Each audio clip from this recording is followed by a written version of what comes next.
নমস্কার বন্ধুরা, WBCS notes চ্যানেলে আপনাদের সকলকে স্বাগত। আমরা নতুন একটি ভিডিও নিয়ে চলে এসেছি শিডিউলস ইন ইন্ডিয়ান কনস্টিটিউশন নিয়ে। 1935 সালের ভারত শাসন আইনের প্রথম উল্লেখ পাওয়া যায়। তখন মোট 10টি শিডিউল ছিল। পরে 1949 সালে যখন সংবিধান গৃহীত হয় তখন এটি 8টি শিডিউল নিয়ে গঠন করা হয়। পরবর্তীকালে বিভিন্ন সংশোধনীর পর বর্তমানে মোট 12টি শিডিউল রয়েছে।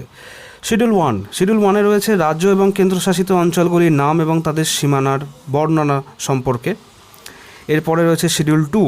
শিডিউল 2তে রয়েছে ভারতের রাষ্ট্রপতি, বিভিন্ন রাজ্যগুলির গভর্নর, লোকসভা এবং রাজ্যসভা স্পিকার ও ডেপুটি স্পিকার, সুপ্রিম কোর্ট এবং হাইকোর্টের জাজ এবং ওনাদের ক্ষমতা এবং তাদের বেতন সম্পর্কে বিভিন্ন ডিটেলসে এই শিডিউলে বর্ণনা করা রয়েছে।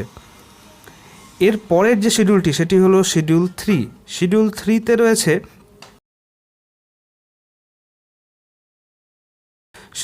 রয়েছে রাষ্ট্রপতি এবং উপরাষ্ট্রপতি বাদে বিভিন্ন কর্তৃপক্ষের শপথ বাক্যের বর্ণনা সম্পর্কে। এরপরে রয়েছে শিডিউল 4। শিডিউল 4-এ রয়েছে রাজ্য এবং কেন্দ্রশাসিত অঞ্চলগুলির জন্য রাজ্যসভার যে এমপি তাদের বরাদ্দ সিট সম্পর্কে বর্ণনা করা রয়েছে। এরপরে রয়েছে শিডিউল 5।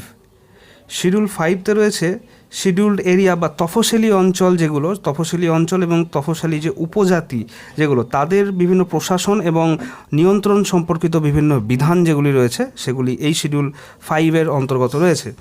এরপর হলো শিডিউল 6। শিডিউল 6-এ রয়েছে আসাম, মেঘালয়, ত্রিপুরা এবং মিজোরাম রাজ্যের উপজাতীয় যে বিভিন্ন অঞ্চলগুলি রয়েছে তাদের প্রশাসন সম্পর্কিত সম্পূর্ণ যত বিধান রয়েছে সেগুলি সম্পর্কে এখানে আলোচনা করা রয়েছে। এবং এর পরের শিডিউলটি হলো শিডিউল 7। শিডিউল 7-এ রয়েছে 3টি তালিকা।